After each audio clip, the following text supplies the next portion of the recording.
ಈಗ full on competition Ashwini Gowda ಮತ್ತೆ ಗಿಲ್ಲಿ ನಟನ ನಡುವೆ. ಹೌದು, ಈ ರೀತಿ ಅವಾಜ್ ಬಿಡ್ತಾರೆ ಅಂತ ಅಂದ್ಕೊಂಡೇ ಇರ್ಲಿಲ್ಲ.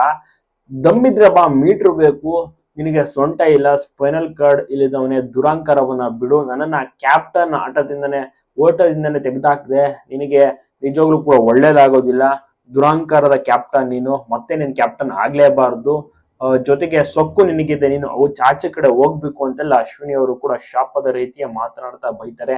ಆದ್ರೆ ಅದಕ್ಕೆಲ್ಲ ತಲೆ ಕೆಡಿಸ್ಕೊಳ್ಳಲ್ಲ ಗಿಲ್ಲಿ ನಟ. ನೀವ್ ಏನೇ ಮಾತನಾಡಿದ್ರು ಅಷ್ಟೇನೆ, ನಾನು ಇಲ್ಲಿದ್ದೀನಿ, ನೀವು ಅಲ್ಲೇ ಇದ್ದೀರಾ, ಒಂದ್ಸತಿ ಕೂಡ ಕ್ಯಾಪ್ಟನ್ ಆಗಕ್ ಆಗ್ಲಿಲ್ಲ, ನನಗೆ ಕಿಚ್ಚನ ಚಪ್ಪಾಳೆ ಕೂಡ ಸಿಕ್ತು, ಹಾಗೆ ಹೇಗೆ ಅಂತೆಲ್ಲ ಗಿಲ್ಲಿ ನಟ ಕೂಡ ತಮ್ಮನ್ನ ತಾವು ಹೊಗಳ್ಕೊತಾರೆ. ಆದ್ರೆ ಅದನ್ನೆಲ್ಲ ಸಹಿಸ್ಕೊಳ್ಳೋದಿಲ್ಲ ಅಶ್ವಿನಿ ಅವ್ರು, ಸರಿಯಾಗಿ ಬೈತಾರೆ.